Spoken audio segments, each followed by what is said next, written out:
Hello there, welcome to yet another podcast on Own Your Day podcast series. And the entire focus of this series is to help you own your day, because if you own your day every day, the weeks, the months, and the years are yours to rule. So, today's topic for us today is how to keep yourself accountable and stay motivated and actually achieve your goals. So, let's go through this podcast step by step, question by question. So, the first question that we have here is, why is it difficult to stick to our goals? The reason why it is difficult to stick to our goals is because we do create goals, but we do not create processes that we follow on a daily basis. So when you have a goal that is, that ranges a timeline of 5 months or 7 months or 1 year or 5 years, let us say, okay, it is easy to lose track of that goal and forget about that goal altogether sometimes, because it's such a long range thing.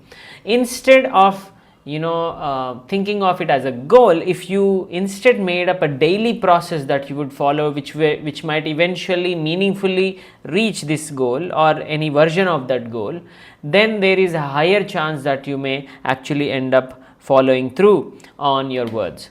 So the best way to make yourself easily stick to the goals is create daily processes. So at this stage we do not have any daily process in place, and it becomes hard to stick to our goals.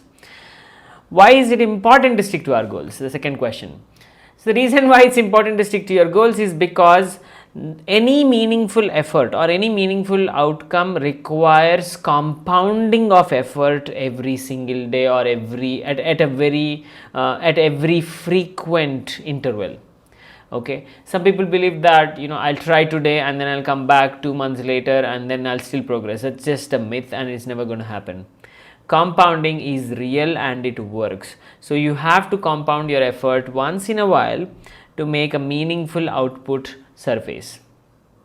So that's the reason why you have to stick to your daily processes and goals, so that the momentum is on and you keep moving your boat towards your intended destination. Why do distractions take over? How to keep them away? See, the most important reason why distractions take over is because, first of all, we do not have plan for our time. See, your time and energy are your most important resources, and these are the things that you do not have any plan for. We plan birthday parties, we plan travel, we plan vacation, we plan all these things, but we never have a plan for our time of the day. So if you did have a plan for your time, what would happen is, that you should not allow yourself to distractions in that particular slot of time. But because we do not have any plan on time as such, any time seems like the time to work, and any time seems like the time to have fun. When any time seems like the time to work and any time seems like the time to have fun, the reality will be that no time will be the time to work, all the time will be time for fun. Because fun is obviously more engaging, more relaxing, more whatever other things than work for most people. So if you do not have plan for your time, there is no realistic way, or there is no realistic saving grace for you from distractions. It's just impossible.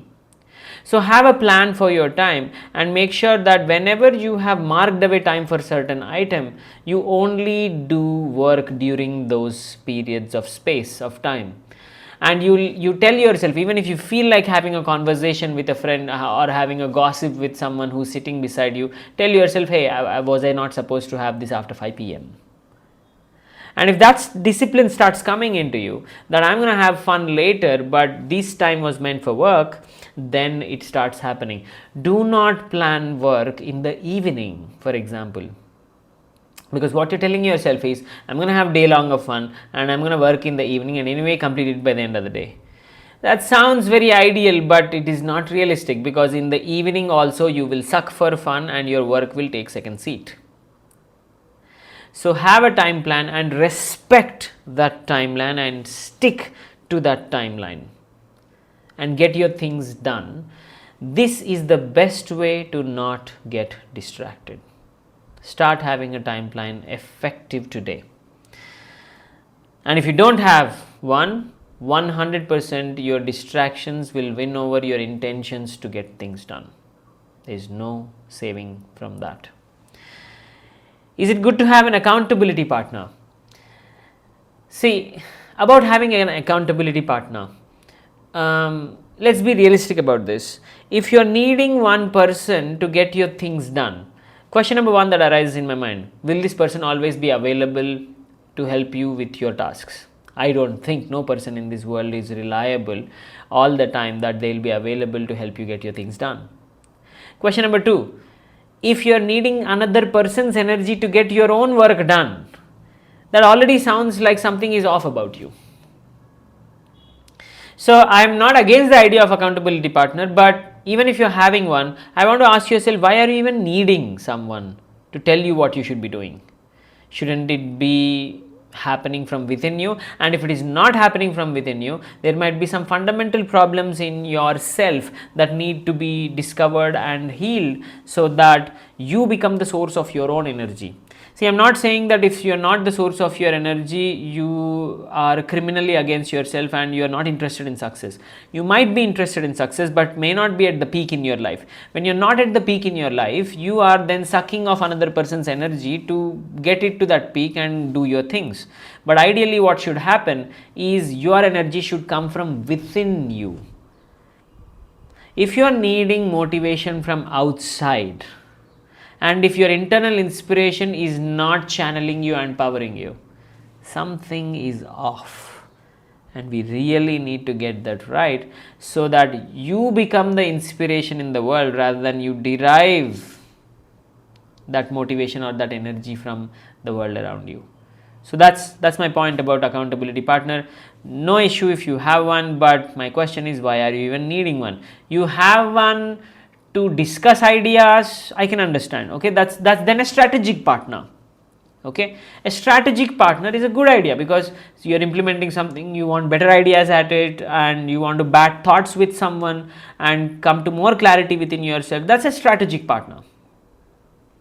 But just to get your things done, if you need an accountability partner, I don't think that that's going in the right direction. You have to have your energy up all by yourself. Why does motivation lack in life? Very important question. See, the reason why motivation lacks in life is simply because either one, people are disturbed by other events of life, which means their energy is sucked off in various directions, so they have nothing left to bring out to their game, or two, let us say there is not too much of distraction in their life, let us say there is not too much of energy suckers in their life as such. In that case, then it comes down to them having weak motives in life. Okay, so I totally, not at all, not 1% believe in motivational speeches or using some speech to get your things done or anything of that. So if you're needing someone else to motivate you, it's bad. Okay, you should have your own motivation. Maybe you can collect ideas from here and there. That's absolutely fine. So if your motivation is not happening inside you, what it means is you have weaker motives. What do I mean by this? See, let us say your son or daughter or some loved one has to go through a big medical procedure and it costs some 10 crore or whatever. Will I have to motivate you to go and try to get that money? No, you're already on the wheel, you're already pressing gas here and there, you're already barging on the phone, you're already getting to every nook and corner of this country to try to get that fund from somewhere. So it turns out that if a person has hunger, they don't need motivation from anyone else as such. Okay, so the reason for lack of motivation is because there is a lack of hunger in people's lives. And why is that hunger lacking? Because we get too satisfied too soon. I'm not talking about don't be content in life. Okay, be content with what you have, but be severely in the pursuit of something that you're trying to chase. Okay, so be content where you are, but also have a massive hunger for where you want to reach. To develop this hunger is a lot of internal personal work, and I have various methods and programs for it. If you're interested, you can reach out to me. But essentially, if you develop hunger for what you want to do, you should never need motivation from someone else. So instead of thinking motivation and motivation speeches, start thinking hunger. Because if you have hunger, there will be no problem at all. You will not need anyone to remind you to do your things. You will not need anyone to ask you to upskill. Saying no will not be a problem. Hesitations won't be a problem. Think about it. When you're very, very hungry, will you hesitate to ask for food? No.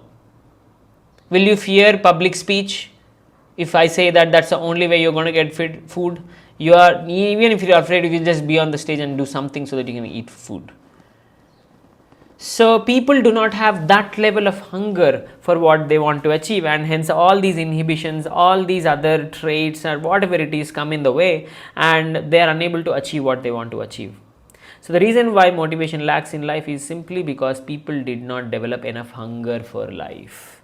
And I'm not giving a motivational speech here. Developing hunger is a science and technology. There are ways and methods for that. It may take some time to develop that level of hunger, but if you develop hunger, everything else will happen in your life. This is what I want you to understand. Please develop hunger instead of looking for motivation somewhere else. How to build and sustain motivation. Again, as I said, motivation keeps coming and going depending on various situations or whatever that is, but hunger, if it is developed, will stay with you as you feed that hunger. So instead of looking for motivation, as I already said, start looking for hunger in life. If you are hungry for something and there is a reasonable chance of you remaining hungry for that thing, then you will never ever have to look for motivation or sustaining that motivation. So how can you become hungry in life? And the reason why people are not hungry in life is because they have weak motives, very, very weak motives. So you have to increase the strength of your motives. If you increase the strength of your motives, your hunger is very high, and if your hunger is very high, your pursuit is strong, your energy levels are strong, and no matter what happens throughout the day, whatever it is, you are again trying whatever you need to be trying. So hunger is the way to push motivation. So the bonus question, the last one, how to become unstoppable and achieve all my goals. Okay. See, the way to become unstoppable in life is, first of all, contain your energy leakage in life. If you are leaking your energy through to some concerns or difficulties or disturbances or whatever it is, with reserve energy, no matter how much you try, you cannot be unstoppable or become a super successful person. So the first thing is contain all your energy leaks. Next thing, learn how to have and develop high levels of energy. And the third thing is, if you have done 1 and 2, which means you've controlled your energy leakage and you also learned the art of keeping your energy high, the third thing to do would be channelize this energy into something that you feel hungry for. If you do these 3 things, first, containing your energy and not letting it leak out for stupid things like bad habits or some drama in life or whatever. Okay. 2, then also learn how to bomb up that energy in a big way to keep your energy levels high. 1 is you are protecting your energy, 2 is you are bombing up your energy, which means you are getting it really high. And then 3 is channelizing it in the direction of some hunger you have for something that you want to achieve, your goals, whatever they are. Okay, this 3-step formula is the way to become unstoppable and super successful in life. And you will see that in any meaningfully large successful story throughout wherever, whosever story you go through, they always had high levels of energy, and they always had high levels of hunger for what they want. A lot of people think that it is the skills, or it is the talent, or something else that makes them successful. The answer is not. It is really high levels of energy combined with obviously some level of intelligence that makes something successful. Someone may not be that intelligent but highly energetic, so they will see through things to execution. But someone who may be highly talented, lacks energy, zero, will not get too far in life.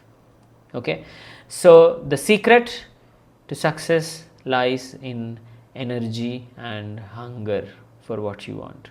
This is how to become unstoppable in life. And if you want to learn how to be that level energetic and hungry in life, when I say energetic, I'm not saying rah rah rah rah motivation. No, when I'm saying energy, it's a simple, cool, standard and unrelenting energy that may be silent in nature also. A lot of people think that only stage gorillas have the energy in life. No, someone who is unbeatable to any opposition or adversity they face is the person who has energy, whether they are loud about it or silent about it.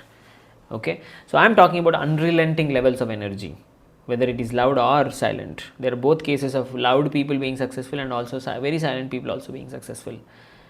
Okay, so it is not just the loud people, I am talking about energetic people.